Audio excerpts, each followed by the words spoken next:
குரு பிரம்மா குரு விஷ்ணு குருதேவோ மகேஸ்வரகா குரு சாட்சாத் பரபிரம்மா தஸ்மை ஸ்ரீ யோகிராம் சுரத்குமார் சத்குருவே நமக.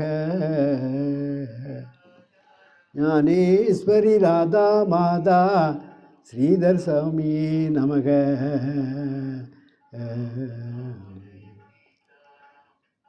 பகவான் யோகிராம் சுரத்குமாருடைய ஆசிரமத்தில் அப்போ கட்டி முடிக்கிறதுக்கு முன்ன சுவாமிஜி பெரிய சார்ட்டர்ட் அக்கௌண்ட், 2 பேருமே பெரிய கில்லாடிகள், ப்ரொஃபஷனல். அவ்வளவு 2 பேரும் எல்லா மக்களும் தெரியக்கூடிய அளவில் உள்ள பெரிய அளவில் இருந்தாங்க.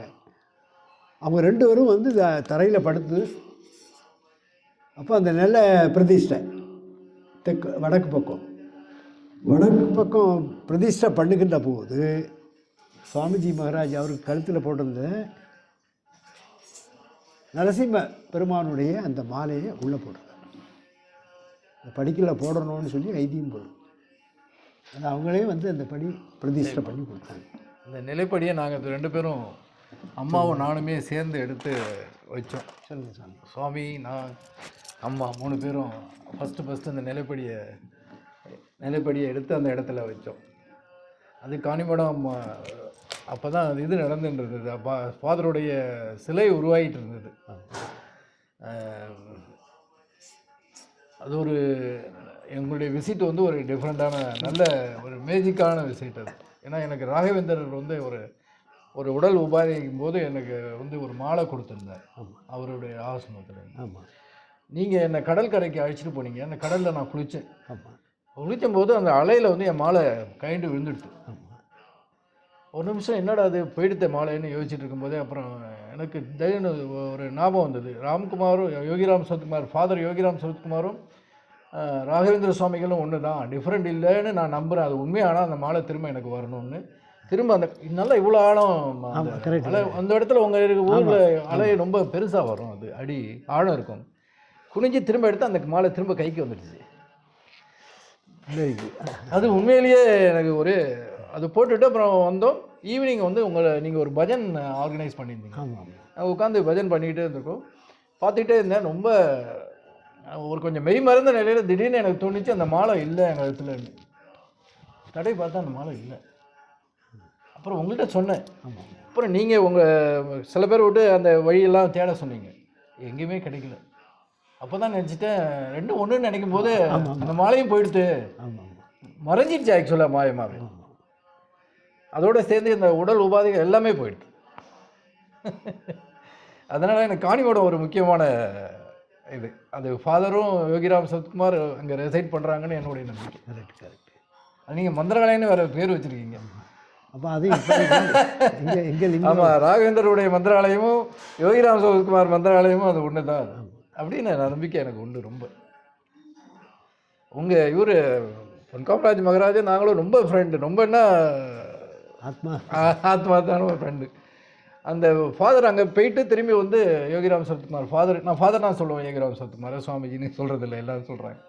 ஃபாதர்கிட்ட வந்து சொன்னால் இது மாதிரிக்க ஒரு விக்கிரகம் பண்ணிகிட்டு இருக்கார் சிலை இது கல்லில் அப்படின்னு. அவர் எப்படி ஸ்தபதி என்ன பார்க்காம செய்ய முடியும் அப்படின்னு கேட்டார். அவர் இம்மிடியேட்டாக உங்களுக்கு நான் ஃபோன் பண்ணி சொல்லி உடனே நீங்கள் வித்தின் 1 வீக் அந்த சபதியை கூப்பிட்டு வந்துட்டீங்க திருவண்ணாமலைக்கு. அவர் ஃபாதரை நேராக தரிசனம் கொடுத்தாரு. வந்துக்கு தரிசனம் மட்டும் இல்லை, ஐ திங்க் அந்த விக்கிரகம் உருவாகிறதுக்கு ஆசீர்வாதமும் பண்ணியிருப்பார்.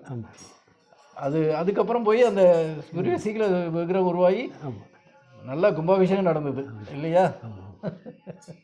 ரொம்ப சந்தோஷம் நீங்கள் இங்கே வந்தது.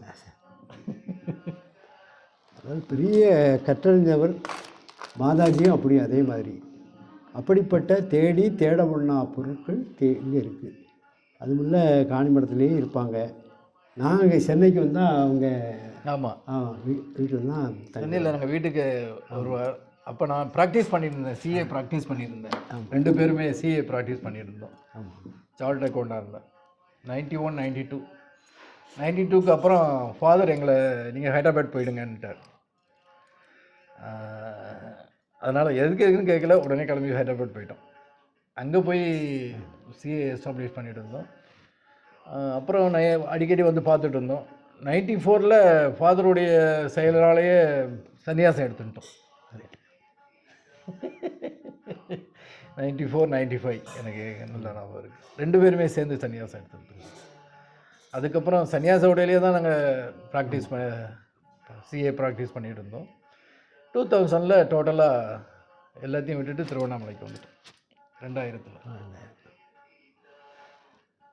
அவர் ஒன்று சொல்லியிருந்தார், ஒரு முக்கியமான விஷயங்க. அவர் நீங்கள் திருவண்ணாமலை வராதிங்க அப்படின்னு சொன்னார். அம்மா கேட்டதுக்கு அம்மா சொன்னால் இல்லை அவர் வராதுன்னு சொல்கிறதுக்கு காரணம், நம்ம வந்தால் உடனே ஃபாதர் வந்து அவர் உடலை விட்டு போயிடுவார் அப்படின்னு. அது என்ன தெரியாது. ஆனால் 2000 டிசம்பரில் நாங்கள் வந்தோம்.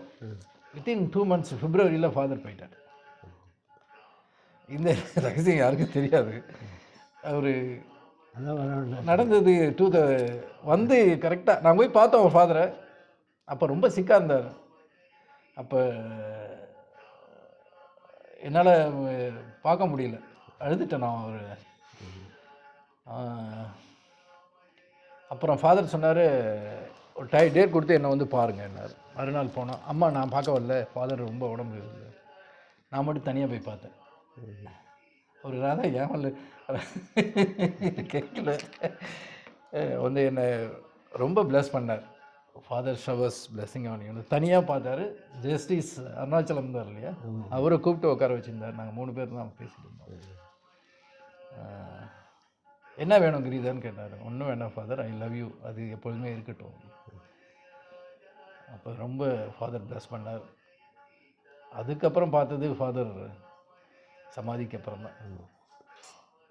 இங்கே தான் இருந்தோம். அப்போ நாங்கள் ரோட்டில் இருந்தோம். எந்த வீடும் கிடையாது.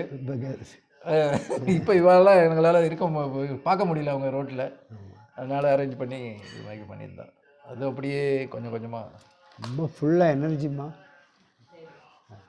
ஐ felt the presence of Mataji, father எல்லோரும் இருக்கா, நீங்கள் இருக்கீங்க. இந்த